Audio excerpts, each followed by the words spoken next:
we're now going to look at some of the consequences of the Lorentz transformation, namely something called time dilation. So now, here are the Lorentz transformations. Here we're going from Frank to Mary. Here we're going from Mary to Frank. So this is the X, Y, Z, and then here was the time right here. We also got this gamma factor, right? And the reason why I'm writing this down is because it's all over the place in relativity. And so pretty soon I might just say it's just x minus vt times gamma, just so I don't have to rewrite that square root term all the time. Here was the plot, so remember that this term right here is always bigger than 1 right here. It's 1 when your v is 0, but then it just gets larger and larger. And we said it gets to 2 at 86% the speed of light. And here is actually graphically the transformation. So the point here, the red point, would be, you could either say it's x prime ct prime on the red coordinate system, or you could say it's xct on the black coordinate system, and that's the transformation between the two. Okay, so now let's look at some aspects of that. Suppose we have Frank here. Let's just come back to, let's just call this an x and y coordinate system. Actually, not even Frank. Let's put it as Fred. And what he's going to do is he's just going to throw a ball up in the air.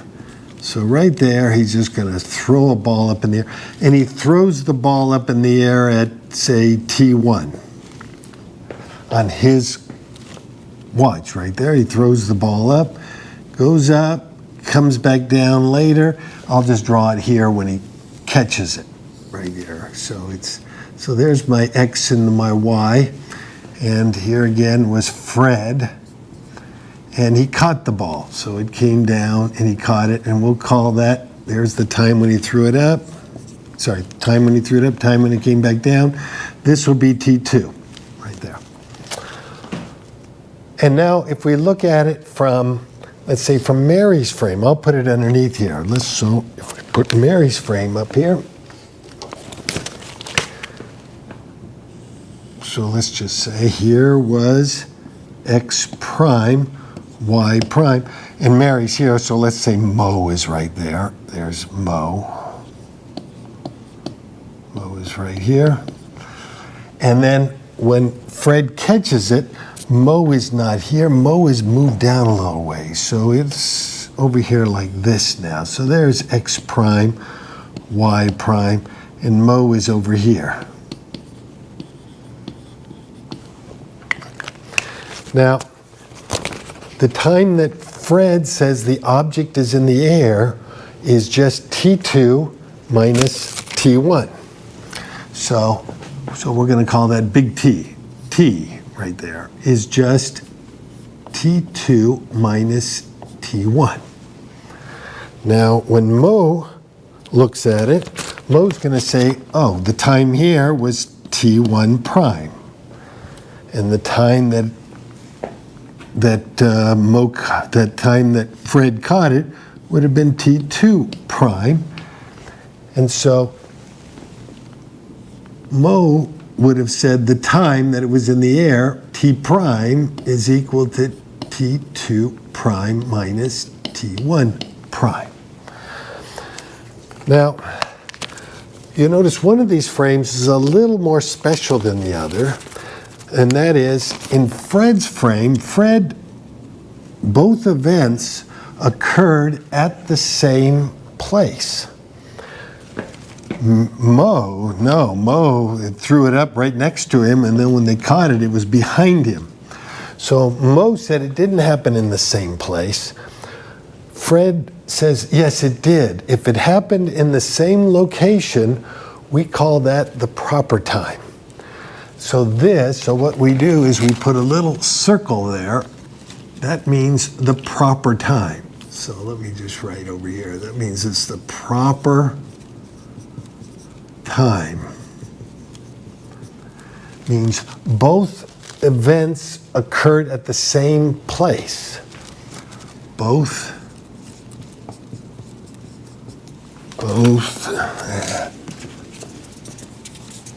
both events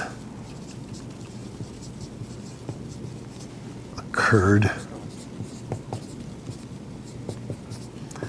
at the same, how about just location? The same location. So if we were to draw that on our plot over here, if Frank saw it in the same location, remember these are equal x values, it would have been 2 points right on top of each other. You notice these are not on top of each other in Mary's frame. In Mary's frame, the 2 points would have to be this way to be at the same spot. Remember, these are equal x positions. But these are equal x positions in the Frank's frame right there. Okay, so now we've got these two right here. Okay, so now you'll notice the proper time, I should say, when you look at your watch always reads the proper time. Why? Because you always read your watch at the same two spots. Even if I read it here, and then I come over here and I read it again, I still only read it 1 foot away from my head. So you can think of every time you look at your watch, you're always measuring proper time, unless you give your watch to someone else and say, run off with it. Also, when they bring up time, say half-life, a half-life of a chemical element, they really mean the proper time. That is, the object had to be at rest before it decayed. If it's moving and decays, it's not the proper time. Okay, so now let's see how, now let's go ahead and go through the transformation. If we just say t prime, we want to know how much time Mo's going to say it's in the air. So t prime is t2 prime minus t1 prime.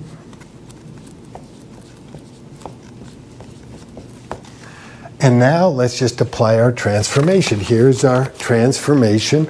We want to go in place of this t prime, we want to plug in these right here. So if we just do that, we get t equals t2 prime, which is t2 minus x2 v all over c squared divided by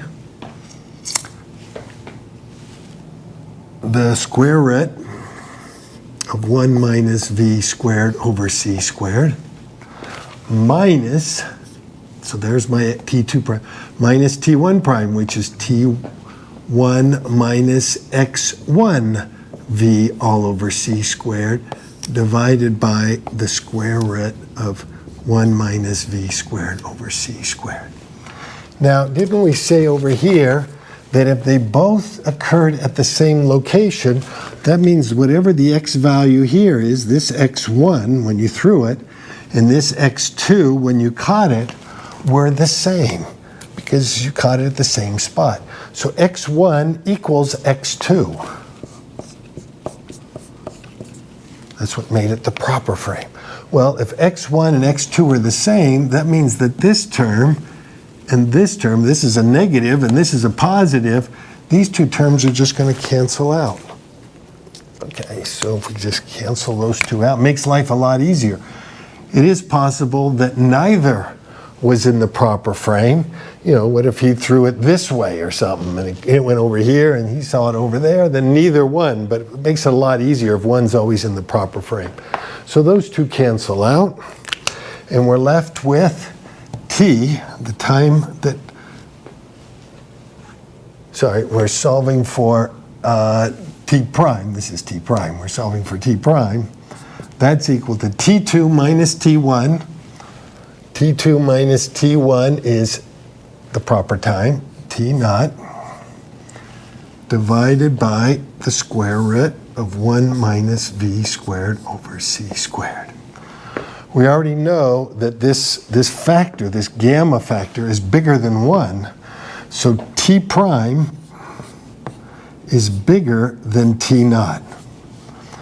So that means that Mo is, let's say it takes 5 seconds from Fred's point of view, Mo is going to say it took more than 5 seconds. Let's say Mo says it takes 8 seconds. Well, if Mo says it's going to take 8 seconds, then it's going to appear to be moving in slow motion right there. Why? Because it takes longer. Right? So and not only that, when Mo looks at this clock also seems to be running slower. Why? Because this clock is moving relative to Mo right there. So we can say moving clocks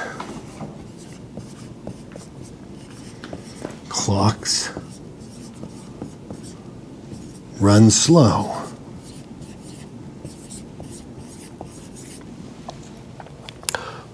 Okay, so this is what Mo sees right here. Well, let's change this a little bit. Suppose we give the object to Mo and let him throw it up right here. So now let's come over to here. So this is my x prime, y prime, and we give this object to Mo. There's Mo, and he throws the object up. He throws it up at what? T1 prime. And he's going to catch it. Maybe I'll just put it down here just to save space. He's going to catch it at the same location. So this is still my x prime and my y prime. And this is where he catches it. So this would be at T2 prime. And the time that he would say this object's in the air would be T2 prime minus T1 prime. So we would call that T prime is equal to T2 prime minus T1 prime. Now, both of these occurred at the same position on Mo's coordinate system. This is x1 and this is x2. They're both the same. So this is the proper time. Mo measures the proper time. And if we would have looked over here, these 2 points would have been like that. These two were at the same position. You'll notice, depending on these points here, only one frame. If this is Frank's frame and this is Mary's, this is some other frames, all these other points. Okay, well, now if we look at Fred looks like he's going this way right here, but I'm not even going to draw him right here. But Fred certainly doesn't see it at the same spot. But Fred's going to say at this point, the time was T1, and at this point, this time is T2, and he's going to say T is equal to T2 minus T1. And that's not the proper time because he didn't see it at the same spot. Okay, so now if we wanted to calculate what the time that Fred's going to see, we'll just plug into this equation. T is equal to T2. So we're just going to come over here and plug in to this equation for into those 2 spots right here. Because again, we're going from Mary to Frank, or Mo to Fred, right there. Okay, so we have T is equal to, you got T2 minus T1, so we're plugging in T2, which was T2 prime, plus x2 prime, V all over c squared divided by the square root of 1 minus v squared over c squared, minus, so there's my T2 minus T1, which would be T1 prime plus x1 prime v all over c squared divided by the square root of 1 minus v squared over c squared. But we did say that x2 prime and x1 prime are the same. So that means, again, that this term cancels with that term. So we can cancel those 2 terms out. And we're left with T is equal to T2 prime minus T1 prime is T naught prime divided by the square root of 1 minus v squared over c squared. And we can see right here, this term was bigger than 1, so that means t is bigger than t naught prime. T is bigger than t naught prime, which means that Fred is going to say, your clock is running slow. Over here, Mo said, your clock is running slow. So they each see the same thing. They each see each other's clock running slow. So if they were just going by each other and comparing clocks, both of their own watches would be running faster. The other one that's moving is always running slow. Moving clocks always run slow, right there. Okay, so there is, and it's symmetric right there. Now, what happens if you speed this thing up? This even gets bigger and bigger. What about for light? How much time is elapsing if v equals c? Well, if v equals c, then you're on that asymptote right there, and this gamma goes to infinity. The time would be infinite. Well, if the time for an event is infinite, that would mean that your watch would just stop, which means to light, time doesn't exist. Time, for light, time does not exist. That is when if here's some star and it's emitting light, and down here on the earth you have a telescope and you want to look at that star, that when the light left and when you detected it was at the same time for the light. So light doesn't exist. He's at every spot all at once. He knows his whole future, his whole past. He's everywhere at once. So time doesn't even exist for light, right? Okay, so, which is quite strange, right? Okay, so now, and so again, it was impossible to detect absolute motion because of these, but maybe we can try to fool it a little bit. Let's see if we can fool it. I'm going to erase just this part. And just want to see if we can fool it into determining an absolute motion. Suppose we have Fred right here. This is Fred. And he emits some light. Okay, so he emits some light, flashes right here. Flashes of light. And up here, I have a mirror.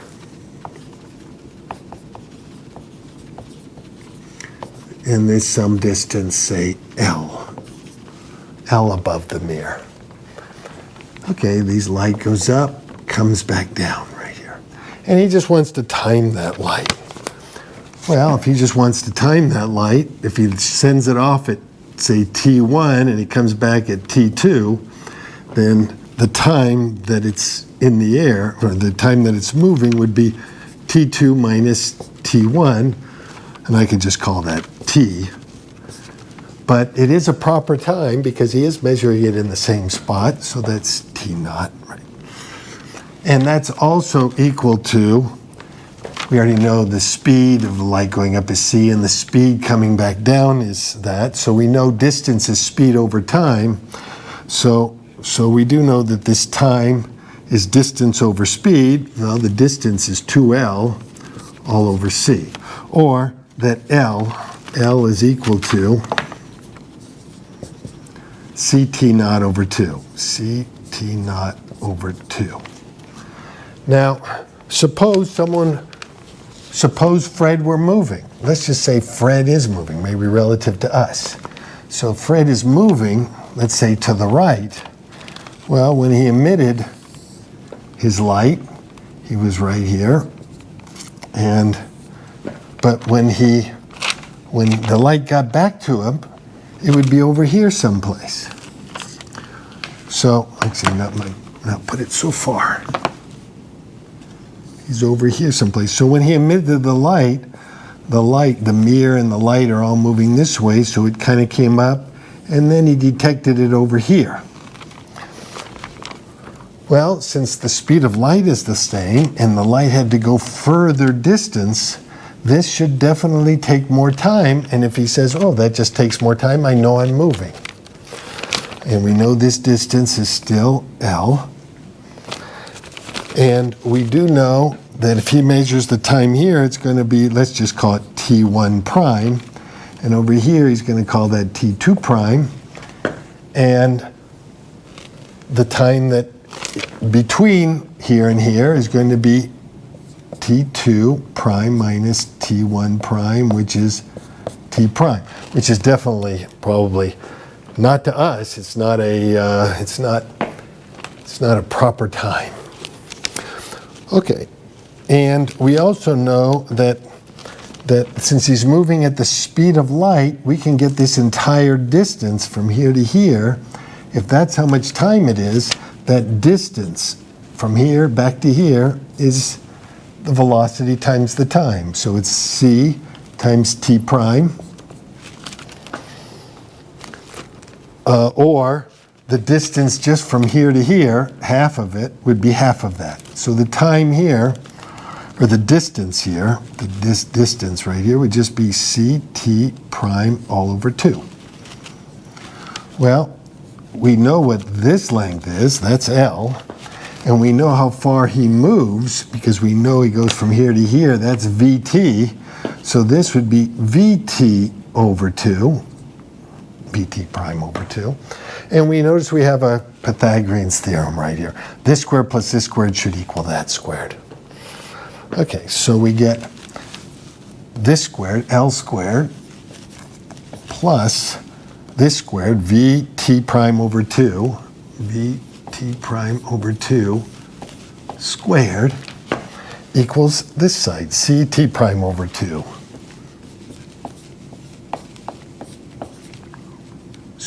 2 squared. These are big T's. Big T's. Okay, now I'm going to take this L and plug it in for right here. So if I plug this into here, this we said was, this is, what did we say? We said L was Ct naught over 2. This is L is Ct naught over 2. Sorry, there's a Ct naught over 2. So now if I plug that up into here, we get Ct naught over 2 squared equals Vt prime over 2 squared plus equals Ct prime over 2 squared. We can get rid of all the 2's, and then we could square everything. So we got c squared t naught squared equals, and I think I'll take this term and put it over there and factor out the t prime squared, and we end up with c squared minus v squared. Divide this out. So we get t prime squared is equal to c squared t naught squared all over c squared minus v squared. Or take the square root of both sides. We'll bring this down below, and so it becomes 1 minus v squared over c squared. So we get t prime is equal to t naught square root 1 minus v squared over c squared. So you notice even when we try to, this is exactly how much his clock slows down because he's moving. So you notice here the time was this. Now he starts moving. He can't tell he's moving. So, and remember, we get v as distance over time. Since this grew, remember this distance was here, over here it's this distance. Since this grew, since we can't determine whether we're moving or not, this has got to grow also. So it looks like your watch always conspires against you so that you can never determine your absolute motion right here. So your watch is always just conspiring against you. Now we should say, since the times are different, is it possible that you could see two events in reverse order? Suppose you see someone shoot a gun, hit someone else. And now, is there a frame that could see it in reverse order? The guy dies, and then later they see you shooting the gun. Is it possible? Right here. Well, let's look at that right here. Maybe we can look at it on this last picture right here. So here I have XCT. And then we have Mary's frame, which is right here. There is X prime, and then we're coming up here, we got CT prime. And I'm going to say, let's say we also even have a third, even faster guy. How about Stan Speedy? Stan Speedy is over here like this. Here's his axes. So this is X prime, double prime, CT double prime. Okay, now I'm going to pick two events here. I'm going to pick an event right here, and I'll pick an event here. So this is maybe where he shoots the gun, event 1, and later, this is event 2, where the guy gets hit with the bullet. And we look at the times on these different frames. Well, according to Frank's frame, his times are equal this way. And so he would say, oh, time 1 occurred, he shot the gun, he got hit. So that would mean that T2 was later than T1. T2 later than T1. Now let's look at it from Mary's perspective. These are equal times. You notice here, this is the same slope as that, which means that Mary would say both of these two events occurred at the same time. T2 was at the same time, same as T1. So you'd say, well, he shot the gun and he got hit at the same time. And then if we look at this one right here for Stan Speedy, if we go up like this, you notice the 2 gets hit first, and then the 1 gets hit. So Stan Speedy would say T2 occurred before T1. T2 occurs before T1. So he would say, oh, I saw him get hit with the bullet, and then later I saw you shoot him right there. Well, can this happen? Well, you remember, anytime you're moving,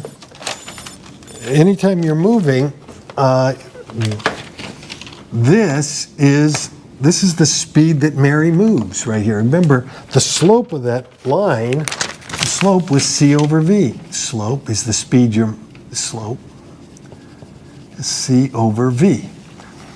Here, this is C over V right here. V is a little bigger, that's why it came down.